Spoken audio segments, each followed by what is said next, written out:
Hey guys, welcome back to Flip Tip Fridays. I'm super duper excited because for this week's video, I'm going to be covering and breaking down the dynamics of bat ups. If you don't know what those are, stay tuned because they're super fun, and if you practice them a lot and get really comfortable with them, you can do some pretty unique things with them.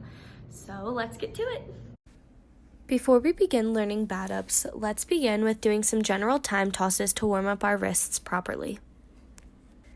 Now that our wrists are warm, let's move on to trying a right time toss followed by a right time toss catch left, like this. Now to start incorporating the bat up. Essentially, a bat up is when you let the baton roll over the pads of your fingers and pop the baton back up into the air without ever closing your grip onto the baton. So to begin, let's start with a basic thumb roll. I know this sounds crazy, but we have to go back to square one to make sure we know how to execute this skill. Some people refer to thumb rolls as karate chops. I know that when I'm teaching young students thumb rolls, I normally teach them roll it over your thumb, karate chop with your left hand. You chop the baton over and it'll roll over your left hand. So let's do that a few times. Now let's try the bat up. Now that we know where our hand placement needs to be, let's do a thumb roll into our bat up. So as we roll the baton over our right thumb and it starts to roll into our left hand, don't ever close your grip onto the baton. Keep your hand open with your palm facing the ceiling the whole time. As the baton rolls, you will then push up with your left hand, creating the bat up. Do this multiple times until it feels super duper comfortable. So now that we know how to do the bat up with our thumb roll, let's now try a time toss into a bat up. So back to what I had you warm up with. Time tosses in your right hand and then time tosses catch in your left hand. So you'll go right to left. Now this time, instead of catching the baton in your left hand, you're going to keep your hand completely open with your palm up to the ceiling. You're going to allow the baton to land on your hand and execute the roll. And as it's halfway through the roll, you're going to push your hand up to the sky and create the bat up, but this time with our time toss. A quick tip is to keep the bat up nice and low. If you allow the bat up to get too high, you might lose control of the baton and then you'll have a harder time catching it. Some bat ups are meant to be nice and low, tight contact material, while others you can push to be a little bit higher. The basic bat up, let's work on keeping it low and controlled like a tight piece of contact material. Now that we know how to execute the basic bat up with both our thumb roll and our time toss, let's work on some of the variations you can do with bat ups.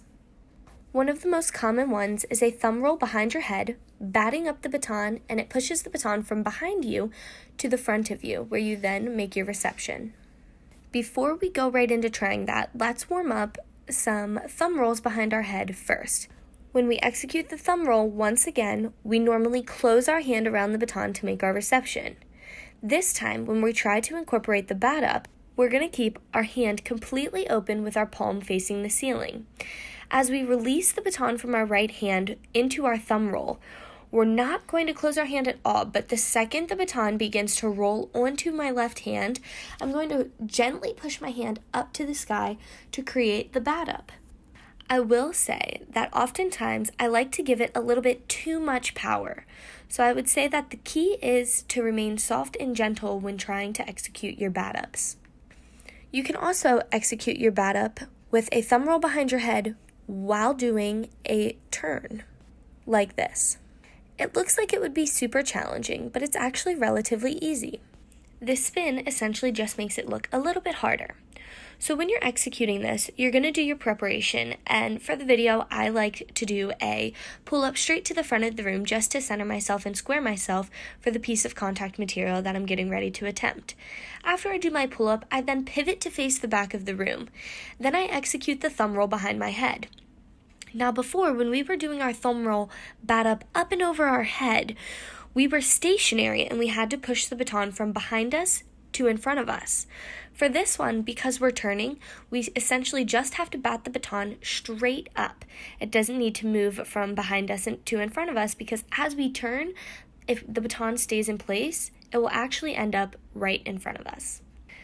The challenging part about this one is figuring out the proper timing as to when to execute the bat up.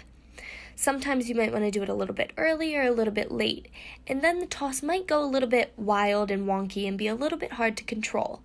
So it might take a few tries to figure out the right timing. And for this next variation, all we have to do is a left wrist pop as we twist to face the front of the room. We're going to then execute the bat up on our right hand, pushing it back over to the left side of our body, and following through with a slap down catch. In a previous video, I discussed and covered slap down catches, so if you need a refresher on that, you can refer back to that video. This happens to be one of my favorite bat up variations.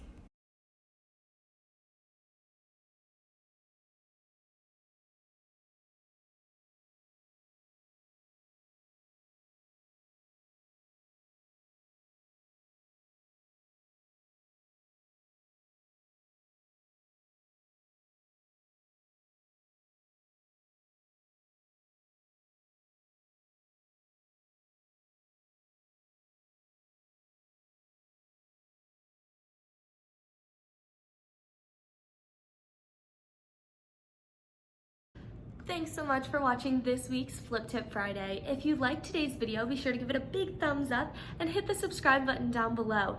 And if you have any questions about what we covered in this video, be sure to leave it in the comments below, or feel free to DM me on any of my social media accounts, which are all linked in the description.